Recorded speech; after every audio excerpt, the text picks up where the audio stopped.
Oi, oi, oi, voltando aqui, depois de a gente ter discutido os sinais, né, e sintomas de choque hipovolêmico, né, que vai de 1 ao 4, a depender, nível 1, 2, 3 e 4, a depender da perca sanguínea, os sinais e sintomas. O que é que a gente tem que fazer? Quando o tratamento convencional, qual é o tratamento convencional, Pro?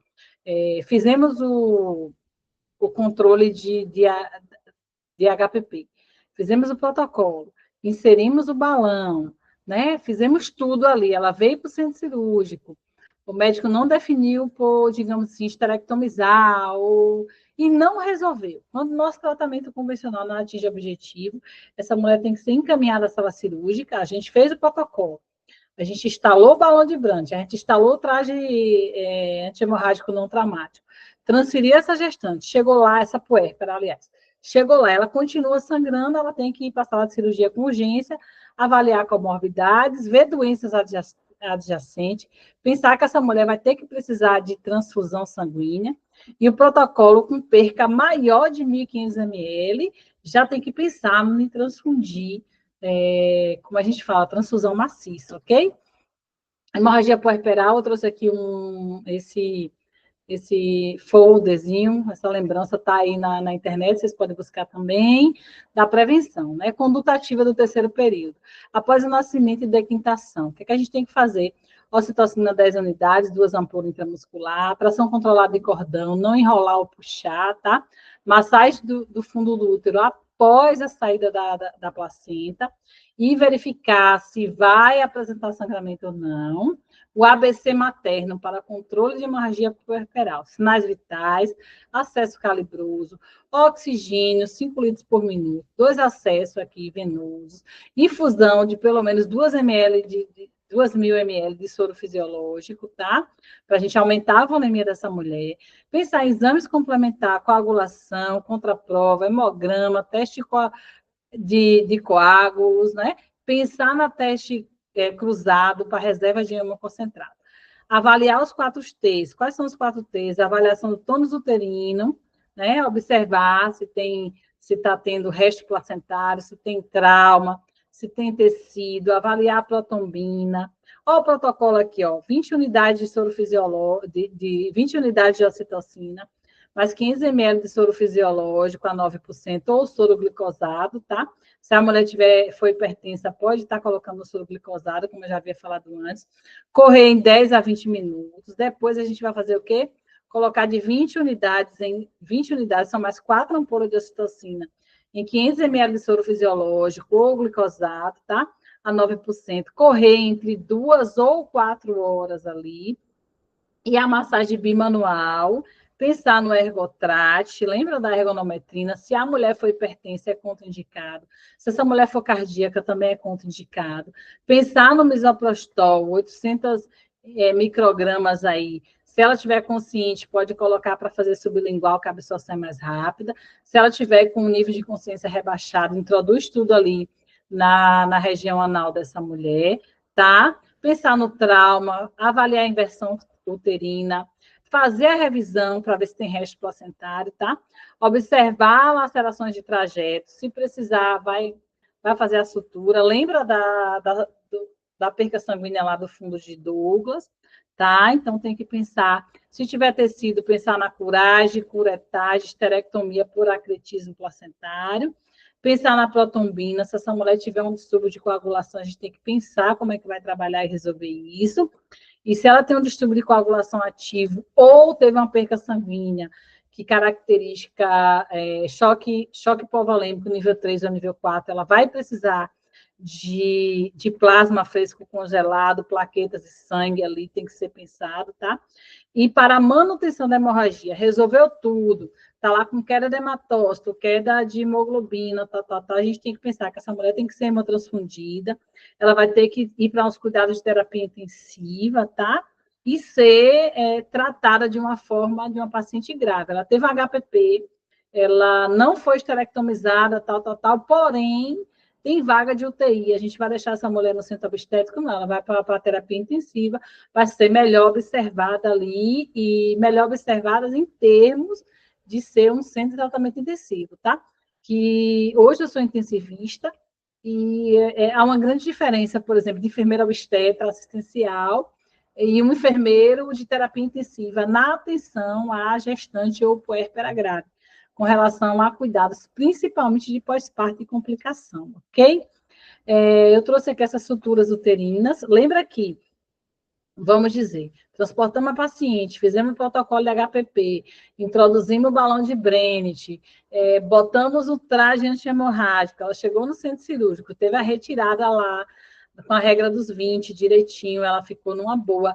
Aí o médico tirou ali a parte do balão e continuou sangrando, ele resolveu abrir. Quando ele abre, aí ele fala assim, não, essa mulher só tem um filho, tal, vamos tentar manter esse útero. Aí vamos para tipo de sutura, né? Se for uma cesariana que já vai ter a cicatriz de cesárea, aí o que é que ele vai fazer? 4 pontos aqui, nessas 4 regiões aqui, e pode estar enrolando. Vou mostrar aqui, vou parar aqui a apresentação, para tentar demonstrar para vocês. Aqui, qual é o ponto de choque? Ele vai chegar aqui a cesárea vai fazer um ponto aqui, aí ele aperta aqui um ponto aqui, aperta um ponto aqui, aperta um ponto aqui, aperta um ponto aqui.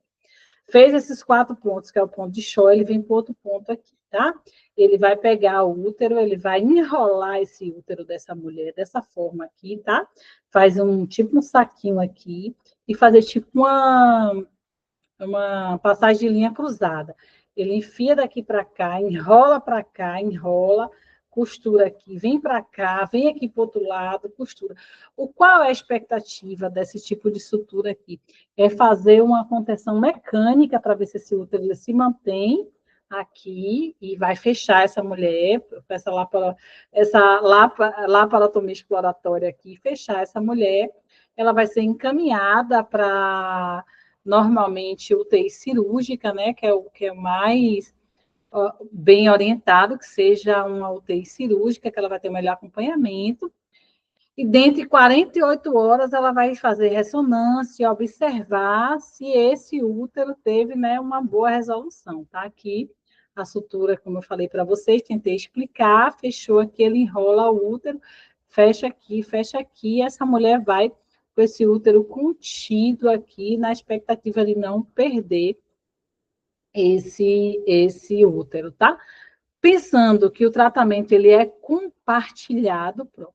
Por que é compartilhado? É uma paciente grave, é uma paciente que perdeu sangue, e a gente tem que ter um time aí envolvido, trabalhadores de saúde, a família, na responsabilização de qualquer alteração hemodinâmica dessa mulher, tá? O médico tem que estar pensando, se tiver a presença do aumento, do sangramento, nos comunique imediatamente, falar isso para o acompanhante, a enfermeira também, ó, qualquer coisa, preste atenção, observa se vai ter um sangramento excessivo. Na hora de trocar a fralda dela, observa, para sempre, se tiver alguma coisa fora do padrão, chamar a equipe médica ou de enfermagem ali para estar fazendo, digamos assim, um trabalho mais eficaz de controle. A passagem de plantão é muito importante. Eu estou no centro obstétrico, tá? Vamos imaginar que eu sou enfermeira, estou passando plantão para a colega lá do andar. Oi, tudo bem? Meu nome é Cristina, sou enfermeira, plantonista do dia, tá? Aqui, estou falando aqui no leito A, puérpera RMM, gestante, 2 gestações, 2 partos. Esse parto foi cesárea, aborto 0, tá? 19 anos, sem comorbidade, aqui foi parto vaginal às 13 horas, evoluiu com HPP grave, aí você explica que foi feito o protocolo, realizado o diagnóstico, solicitado, né?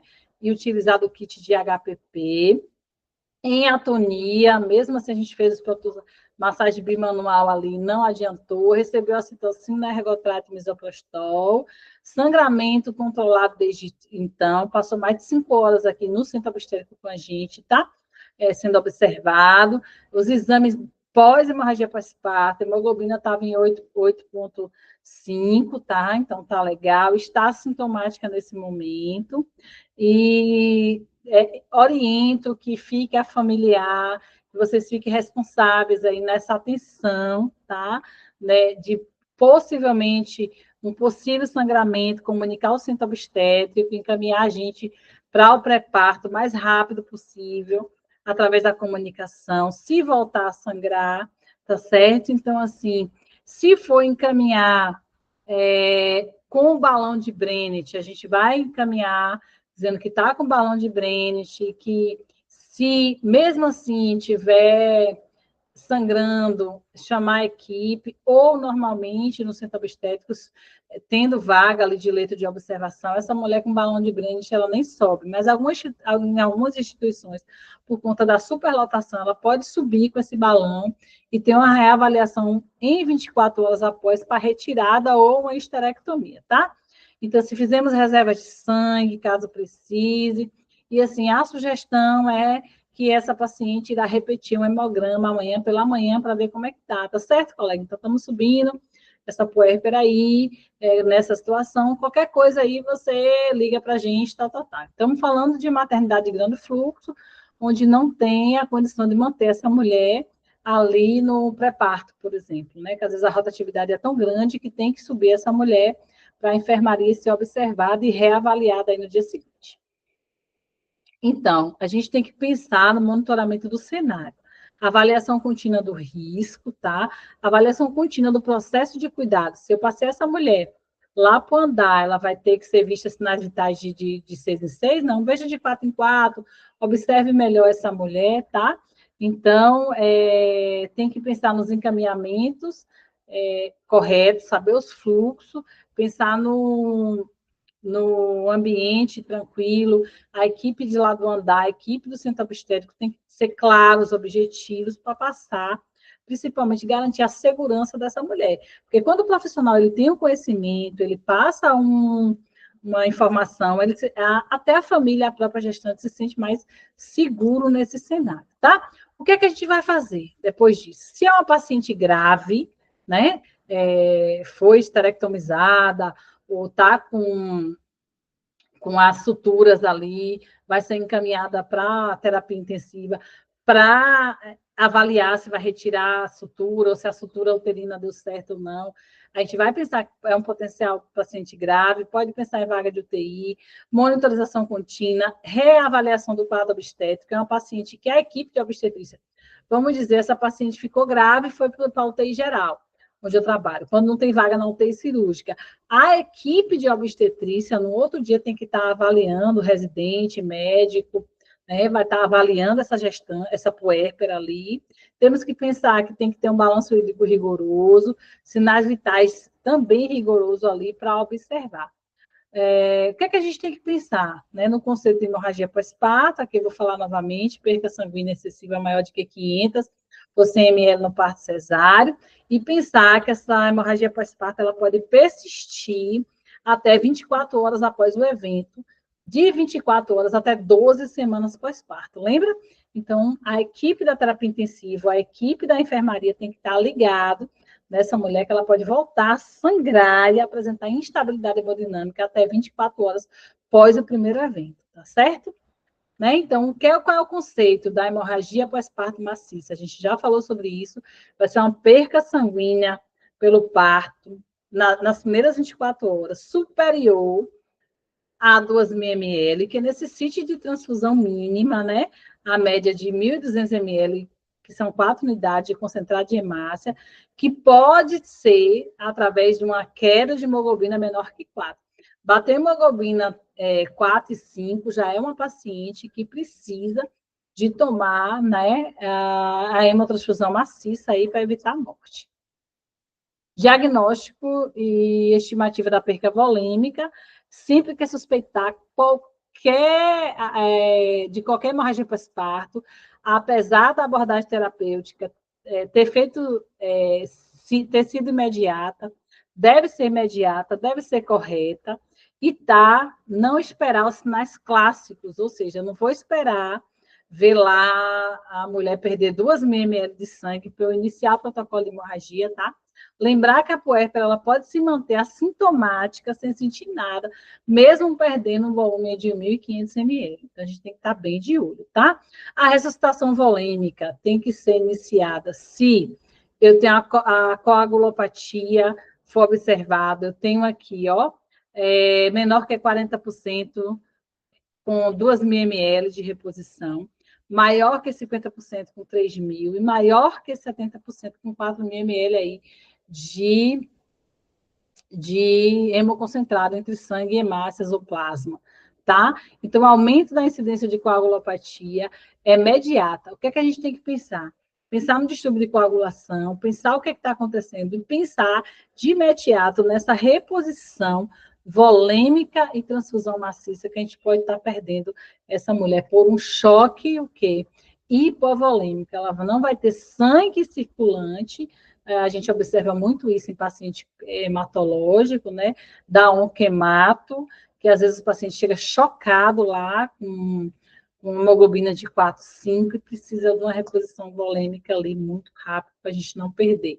Essa ressuscitação volêmica, ela pode ser relacionada ao mecanismo de aumento de sangramento diante, né, a excessiva infusão de cristalóide. Às vezes a equipe, já vi em casos de hematologia, a gente infundir a média de 4.000 ml de soro Ringer com lactato ali, está tentando até esse sangue chegar. A gente tem que pensar que ela vai precisar de uma ressuscitação volêmica sanguínea, não só de cristalóides colóides, tá? E a gente tem que pensar o quê? A elevação dessa pressão arterial e pensar que tem que ver de onde é que está sangrando. Essa mulher foi uma ruptura da artéria uterina, na esterectomia, será que teve alguma intercorrência? Como é que está esse abdômen dessa mulher, tá? Pensar principalmente no distúrbio de coagulação, pensar em acidose metabólica, respiratória, é um paciente grave, que certamente vai para um tubo e vai precisar de acompanhamento aí mais específico na terapia intensiva, ok? A resposta de infusão de cristalóide, a gente pode pensar que vai ser infundido a média de soro, né? A gente pode pensar que pode infundir de 500 até 2.000 ml, avaliar a hiperfusão dessa gestante e pensar, desculpa, tá, gente? E pensar que essa mulher ela vai precisar de uma reposição aí, que ela pode ser uma reposição que pode ter uma resposta rápida, uma resposta transitória ou sem resposta, tá? Se eu pego aqui os sinais vitais, pressão está decaindo, eu tenho uma resposta rápida normal, e estou ali com a pressão legal, pulso, mas eu estou com pulso fraco, apresentando taquicardia, eu posso não ter resposta com essas primeiras metas. Então, se eu tenho a reposição sanguínea, eu tenho uma perca de 10 a 20%, e penso na reposição sanguínea da média de 1.000 a 1.500, que é um choque moderado, eu tenho que pensar que essa mulher ela pode ter um choque grave aí, com perca maior que 2.000 ml, tá? Então, a gente tem que estar pensando o que é que vai fazer. Se eu tenho uma necessidade de transfusão, eu tenho que pensar que eu vou precisar de 2 concentrados aí, de hemácio de forma de emergência, avaliar pela gasometria se eu vou ter que ter uma transfusão maciça de urgência, tá? Então, preparar para a transfusão, pensar nessa mulher que ela tem que ser transfundida, a prova cruzada tem que ser realizada, esse sangue tem que subir o mais rápido possível, pelo menos em 15 minutos aí, imediato, se você não souber, né, a tipagem sanguínea, que dificilmente você não vai saber, mas a gente vai estar introduzindo aí o O negativo para estar fazendo essa resposta rápida e tentar salvar esta mulher. A transfusão pode salvar a vida do paciente, a gente tem que pensar se essa mulher ela é TJ ou não, porque o que é que acontece com o testemunho de Jeová? Eles não aceitam, né, a infusão sanguínea, a gente tem que estar bem preparado para isso, saber se pode ou não, tá? E após a transfusão, normalmente, quando a gente infunde um volume sanguíneo de 250 a 300 ml ali de sangue, a gente pode ter uma melhor oxigenação tecidual, a gente pode controlar, né, a questão da hemorragia e melhorar, eleva a hematocitohemoglobina ali, a média de 3% após essa reposição volêmica aí, tá? Então, pode-se pensar no plasma fresco congelado, tá? Que ele vem, pode fazer, ele vem em várias bolsinhas, assim, de 30 a 40 ml de plasma, e vinha assim, 7, 8 bolsas, 9 bolsas ali, com volume total, digamos, de 400 ml, de 700 ml, e vai fazendo o plasma, é bem rápido, é diferente o sangue, a gente tem a média para correr de 1 até 4 horas, e está correndo aquele sangue, o plasma ele é rapidinho, saindo uma bolsinha, colocando a outra, tá? Então, a gente tem que pensar nos fatores de risco de coagulação, que são esses números aqui, 5, 7, 8 e 9, e 11, para ver se ela tem um distúrbio de coagulação, se não tem, porque assim, se a gente não pensar nos fatores de coagulação e corrigir o problema, essa mulher vai continuar sangrando, tá? Então, a indicação é avaliar contagem de plaquetas. Se eu tenho uma plaqueta entre 50 e 100, né, mil microgramas aí, o sangramento ainda está ativo, a gente tem que pensar que ela tem que ter um volume de mínima e de bolsa, cada bolsa com 50 ml. O efeito, né, dessa transfusão de plaquetas aí vai aumentar essa contagem de plaquetas entre 500 e entre 5 e 10 mil, tá? E a dose adulta é em torno de 5 unidades de plaquetas, a mais ou menos 300 ml, ou de 7 a 8, como eu já vi, ser a de 7 a 8 aí, para 350 ml. Quando é um paciente que tem um distúrbio de coagulação disseminada, ou é um paciente que já é hematológico, essas plaquetas ela tem que ser hemofiltrada, que aí é umas plaquetas mais difíceis, um pouco mais difícil acesso aqui no nosso hemoba, aqui no estado da Bahia, tá? Então, eu tenho uma ressuscitação hemostática quando transfundir, né? Temos que pensar se eu tenho uma perca sanguínea entre 100, entre 500 e 1.000, eu vou estar compensada, não vou necessitar usualmente de transfusão, mas se eu tenho uma perca sanguínea leve e moderada, né? Eu posso precisar. Se eu tenho uma leve, eu perdi de 1.000 a 1.500 ml, eu posso ter uma possível necessidade de transfusão. Mas se eu tenho uma perca moderada, a média de 1.500 a 2.000, eu estou apresentando agitação, pele fria, sudoreica, taquicárdica, tal, eu vou precisar usar de uma forma, né, rápida.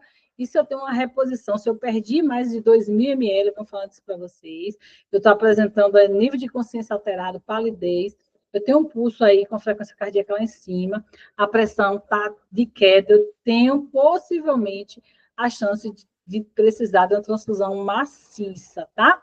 Como transfundir? Geralmente o banco de sangue ele tem isso bem certinho. A transfusão maciça vai ser a média de 6 concentrados de hemácia, mais 4 plasma fresco, tá?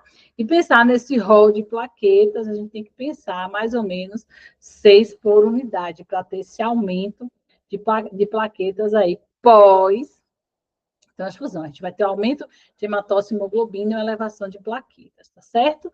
Então, temos aqui um outro esquema, 6 unidades de concentrado de hemácia, mais 6 unidades de plasma fresco, tá?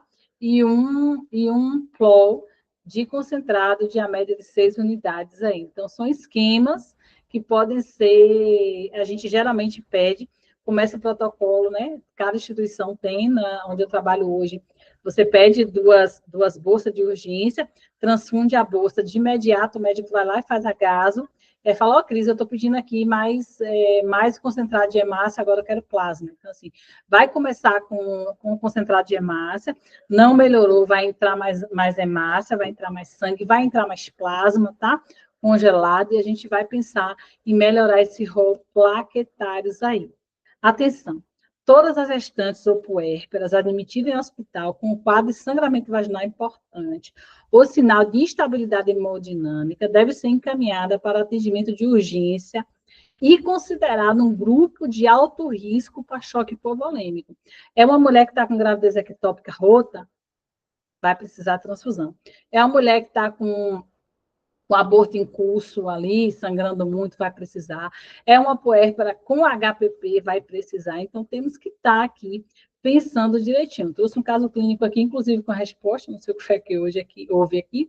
Primigesta, 36 anos, né, 36 semanas.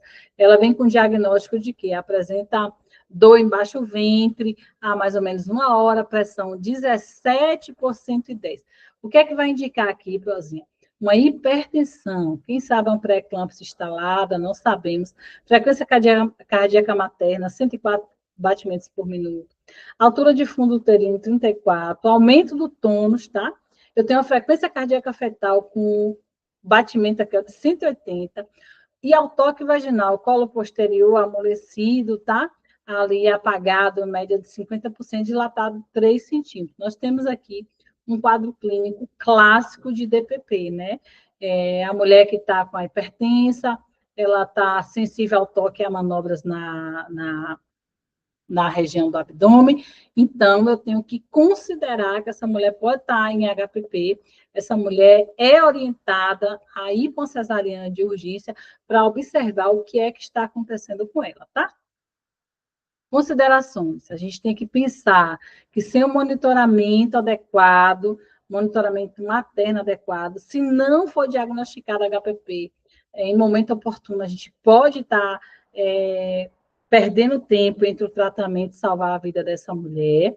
Se for chamado para avaliar, né, ela está sangrando aqui, enfermeira, não diga, oh, depois eu vou olhar, vou fazer isso primeiro. Se levante de onde você está e vai avaliar o controle de sangramento, avaliar e avisar a equipe imediatamente, diagnosticar HPP. O protocolo, a caixa de hemorragia pós-parto na maternidade tem que estar ali pronta para você iniciar o protocolo, tá? Caso não tenha esse protocolo, pelo amor de Deus, vamos institucionalizar o protocolo. Vai ser o baiano, vai ser o internacional, não sei. Mas tenha lá na sua unidade a caixa de hemorragia pós-parto, porque é importante, porque se houver uma hemorragia não puérpera e o quadro for grave, e a gente não tiver conhecimento adequado, a gente vai perder essa mulher. Então, o que eu gostaria de trazer para vocês aqui, eu sei que a aula foi muito extensa, esse bloco 9 é um bloco bem pesado, bem extenso. O que eu gostaria que vocês tivessem como boa resposta desse módulo é o seguinte: saber o que é um HPP, saber os sinais e sintomas que levam a isso, saber o que fazer dentro do protocolo, o que é que na sua caixa de hemorragia pós-parto tem que ter. Ali, normalmente, a gente pega uma caixa de hemorragia, aquelas caixas plásticas, né? E coloca ali já 4 soros, o misoprostol, a ergonometrina, o transamin, já tudo ali certinho, a fácil acesso, e saber onde é que está a ocitocina para poder estar fazendo, e agir de forma rápida, porque quando você tem um conhecimento, você tem o poder de agir. O protocolo é institucional, o médico está lá na cesárea. Acreditem, aqui em Salvador, quando a maternidade está de porta restrita, às vezes por falta de obstetra, ou por falta de neonatologia, ou por falta de vaga mesmo, você de repente pode ter um HPP ali no PP1, ou ali naquela parte de observação, e você, quanto enfermeiro, vai ter que liderar até conseguir, por exemplo, o centro cirúrgico vago. Eu já tive caso de estar em 2 salas obstétricas rodando, ter um HPP e a gente ter que pedir uma sala do centro cirúrgico nessa instituição. São 10 salas de centro cirúrgico geral, mais 2 salas de centro cirúrgico obstétrico, e tá as 2 salas ocupadas na obstetrícia, a gente levar essa mulher grave, né, com um protocolo feito ali para o centro cirúrgico, e pedir ajuda a um obstetra e a um cirurgião geral, para a gente conseguir ali adentrar e salvar a vida dessa mulher. Então, reconhecer os sinais e sintomas, tá com um protocolo de HPP na ponta da língua e sabendo pelo menos o que é que você vai fazer de início, meio e fim para salvar a vida dessa mulher, você vai estar já meio caminho andado para a excelência e a gente tentar trazer o restabelecimento da qualidade de saúde e de vida dessa mulher, dessa família. Espero que vocês tenham curtido esse módulo 9, e vamos aí, que o curso ainda vai até o módulo 12, fora a parte prática, aí, onde a prova vai gravar a parte do que é distócia de ombro, do que é os manejos ativos de HPP. Vou tentar trazer o meu melhor para vocês, para que vocês possam ver, rever a aula novamente, tirar dúvida no chat. A minha equipe está aqui pronta para a gente estar aí nos encontros aí com as turmas, nas mentorias, você está anotando aí cada dúvida e trazer aqui para a mentoria para a gente estar discutindo e melhorando a nossa qualificação. Então, aguardo vocês aí na próxima aula e, ó, estudem, estuda que a vida muda, conhecimento é poder.